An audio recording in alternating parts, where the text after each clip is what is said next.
2009 குஜராத்தில் உள்ளாட்சி தேர்தலில் பெண்களுக்கு 50% இடஒதுக்கீடு கொடுத்தது இந்தியாவுடைய முன்னோடியாக அன்று குஜராத்துடைய முதலமைச்சராக இருந்த பாரத பிரதமர் நரேந்திர மோடி அவர்கள். அருமை சொந்தங்களே, அதே போல 2016 பிப்ரவரி மாதம் தமிழகத்தில் உள்ளாட்சியில பெண்களுக்கு 50% இடஒதுக்கீடு கொடுத்தது யார்? அன்று தமிழகத்தினுடைய முதலமைச்சராக இருந்த புரட்சி தலைவி அம்மா ஜெயலலிதா அவர்கள். இருவரும் பெண்களுக்காக எப்பொழுதும் தன்னுடைய ஆட்சியில அவர்களை மையப்படுத்தி ஆட்சி நடத்தியிருக்கின்றார்கள்.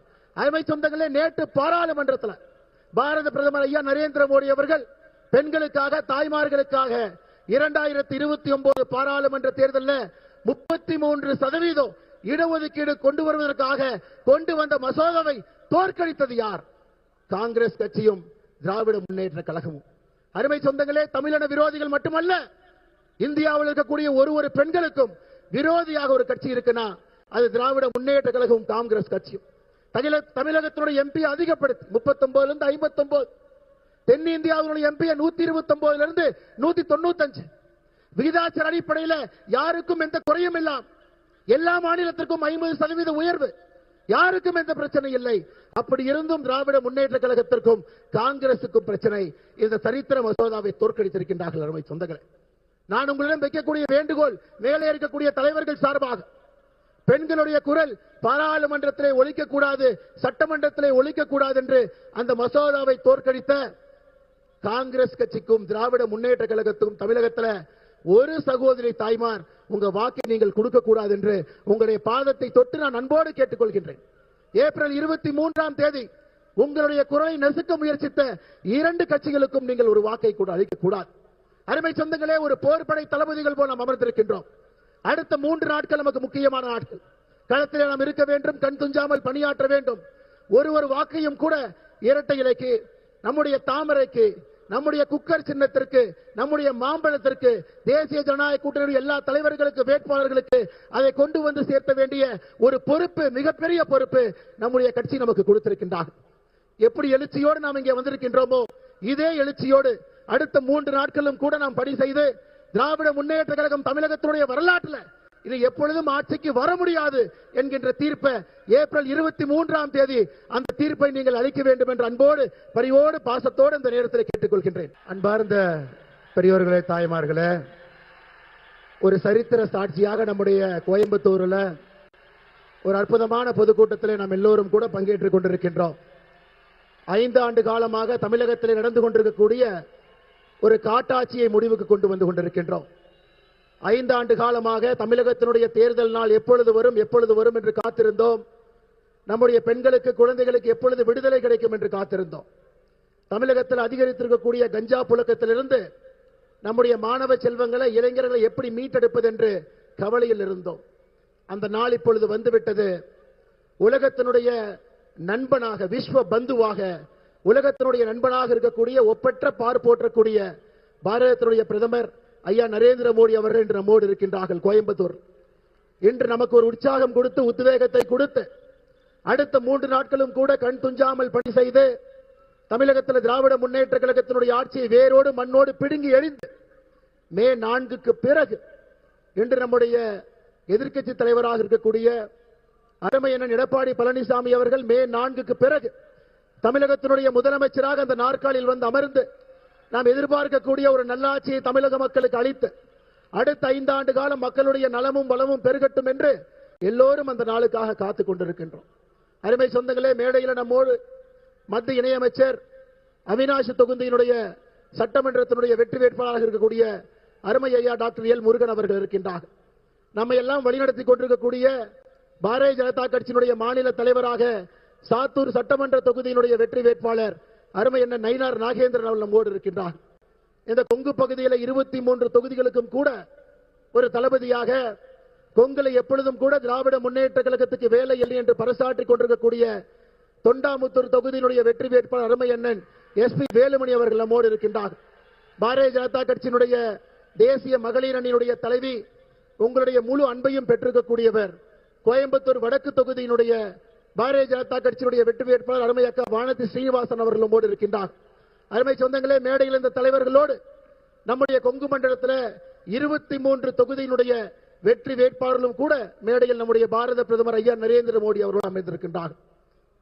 மதுராந்தகத்தில் ஆரம்பித்தோம், கட்சிகளாக இருந்தோம், கூட்டணி அமைத்தோம், மதுரைக்கு வந்தோம், ஒன்றாக இணைந்தோம், திருச்சிக்கு சென்றோம், மக்களுக்கு நாம் என்னவென்று சொன்னோம், நாகர்கோவில்ல நம்முடைய வலிமையை காட்டினோம், கோயம்புத்தூர்ல வெற்றிக்கான பறைசாற்றலை செய்து கொண்டிருக்கின்றோம். அருமை சொந்தங்களே, பாரத பிரதமர் ஐயா நரேந்திர மோடி அவர்கள் மதுராந்தகத்தில் ஆரம்பித்த நம்மோடு தேர்தல் காலம் முழுவதும் நம்மோடு மதுராந்தகத்திலிருந்து கோயம்புத்தூர் வரை நம்முடைய கையை பிடித்து வழிநடத்தி இங்கே கொண்டு வந்து விட்டிருக்கின்றார்கள்.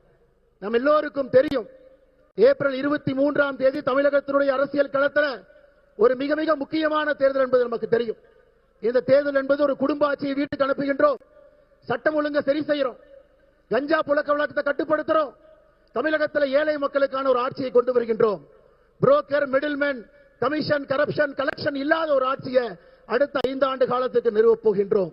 குழந்தைகள், பெண்களை மையப்படுத்தி அவர்களுக்கு முக்கியத்துவம் கொடுத்த ஒரு ஆட்சியை மே 4 தமிழகத்தில் பார்க்க போகின்றோம். இதெல்லாம் நடக்க வேண்டும் என்றால் தமிழகத்தில் நாம் எல்லோரும் தெளிவாக இருக்க வேண்டும். ஒரு வாக்கையும் கூட திராவிட முன்னேற்ற கழகத்திற்கோ காங்கிரஸ் கட்சிக்கோ ஒரு வாக்கை கூட ஒரு தமிழன் தமிழகத்திலே நாம் அளிக்க கூடாது என்பதிலே நாம் உறுதியாக இருக்க வேண்டும். அருமை சொந்தங்களே, அதே நேரத்தில் உங்களுக்கு தெரியும், 2009ஆம் ஆண்டு நவம்பர் மாதத்தில் குஜராத் மாநிலத்தில் உள்ளாட்சி தேர்தலில் பெண்களுக்கு 50% இடஒதுக்கீடு கொண்டு வந்தது யார்? 2009 குஜராத்தில் உள்ளாட்சி தேர்தலில் பெண்களுக்கு 50% இடஒதுக்கீடு கொடுத்தது இந்தியாவுடைய முன்னோடியாக அன்று குஜராத்தினுடைய முதலமைச்சராக இருந்த பாரத பிரதமர் நரேந்திர மோடி அவர்கள். அருமை சொந்தங்களே, அதே போல 2016 பிப்ரவரி மாதம் தமிழகத்தில் உள்ளாட்சியில பெண்களுக்கு 50% இடஒதுக்கீடு கொடுத்தது யார்? அன்று தமிழகத்தினுடைய முதலமைச்சராக இருந்த புரட்சி தலைவி அம்மா ஜெயலலிதா அவர்கள். இருவரும் பெண்களுக்காக எப்பொழுதும் தன்னுடைய ஆட்சியில அவர்களை மையப்படுத்தி ஆட்சி நடத்தியிருக்கின்றார்கள். அருமை சொந்தங்களே, நேற்று பாராளுமன்றத்தில் பாரத பிரதமர் ஐயா நரேந்திர மோடி அவர்கள் பெண்களுக்காக, தாய்மார்களுக்காக 2029 பாராளுமன்ற தேர்தலில் 33% இடஒதுக்கீடு கொண்டு வருவதற்காக கொண்டு வந்த மசோதாவை தோற்கடித்தது யார்? காங்கிரஸ் கட்சியும் திராவிட முன்னேற்ற கழகமும். அருமை சொந்தங்களே, தமிழன விரோதிகள் மட்டுமல்ல, இந்தியாவில் இருக்கக்கூடிய ஒரு பெண்களுக்கும் விரோதியாக ஒரு கட்சி இருக்குன்னா அது திராவிட முன்னேற்ற கழகம், காங்கிரஸ் கட்சியும். தமிழகத்தினுடைய எம்பி அதிகப்படுத்தி 39 59, தென்னிந்தியாவுடைய எம்பி 129 195 விகிதாச்சார அடிப்படையில் யாருக்கும் எந்த குறையும் இல்லாம எல்லா மாநிலத்திற்கும் 50% உயர்வு, யாருக்கும் எந்த பிரச்சனை இல்லை.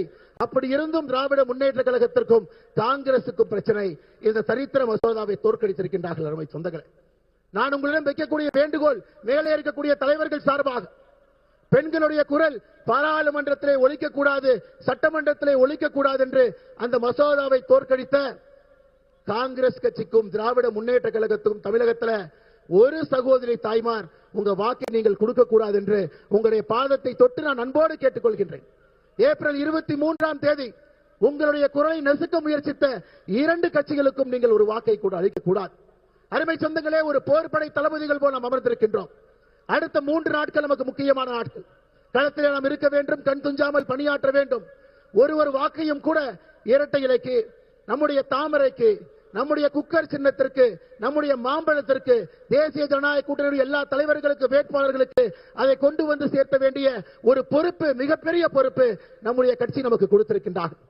எப்படி எழுச்சியோடு நாம் இங்கே வந்திருக்கின்றோமோ இதே எழுச்சியோடு அடுத்த 3 நாட்களும் கூட நாம் பணி செய்து திராவிட முன்னேற்ற கழகம் தமிழகத்தினுடைய வரலாற்றில் இது எப்பொழுதும் ஆட்சிக்கு வர முடியாது என்கின்ற தீர்ப்பை ஏப்ரல் 23ஆம் தேதி அந்த தீர்ப்பை நீங்கள் அளிக்க வேண்டும் என்ற அன்போடு, பரிவோடு, பாசத்தோடு இந்த நேரத்தில் கேட்டுக்கொள்கின்றேன். அருமை சொந்தங்களே, இன்னைக்கு நம்முடைய பாரத பிரதமருக்கு ஒரு அற்புதமான வரவேற்பு கொடுப்பதற்காக உங்களிடம் ஒரு வேண்டுகோள் வைக்கின்றேன். உங்க கையில் இருக்கக்கூடிய தொலைபேசி எடுங்க, டார்ச் ஆன் பண்ணுங்க, அதை பிரதமருக்கு காட்டுங்க. தமிழகத்தினுடைய இருட்டாட்சியிலிருந்து வெளிச்சம் வேண்டும் என்று காட்டுங்கள். மக்கள் வெளிச்சத்தை நோக்கி செல்ல வேண்டும் என்று காட்டுங்கள். தமிழகத்தில் திராவிட முன்னேற்ற கழகத்தினுடைய இருட்டாட்சி முடிவுக்கு கொண்டு வர வேண்டும் என்று சொல்லுங்கள். ஏப்ரல் 23ஆம் தேதி தமிழகத்தில் எல்லோருக்கும் விடுதலை கிடைக்க வேண்டும் என்று சொல்லுங்கள். அருமை சொந்தங்களே, உங்கள் கையில் இருக்கக்கூடிய செல்போன் இருக்கக்கூடிய லைட்டை பாரத பிரதமர் நரேந்திர மோடி அவர்களுக்கு, நம்முடைய வாக்காளர் பெருமக்களுக்கு நீங்கள் காட்டி உங்களுடைய உற்சாகத்தை வெளிப்படுத்திக் கொண்டிருக்கின்றீர்கள். அதற்காக நன்றி தெரிவித்து மேடையில் இருக்கக்கூடிய எல்லா நம்முடைய அன்பு சொந்தங்களும் 23 வெற்றி வேட்பாளரும் சட்டமன்றத்தில் வெற்றி பெற்று 23 குரல்கள் தேசிய ஜனநாயக கூட்டணி சார்பாக ஒலிக்க வேண்டும் என்று எல்லா வல்ல இறைவனை நான் கும்பிடக்கூடிய சிவனை வேண்டிக் கொள்கின்றேன். நாம் எல்லோரும் சேர்ந்து அதை சாத்தியப்படுத்துவோம். பாரத் மாதா கி, பாரத் மாதா கி, பாரத் மாதா கி.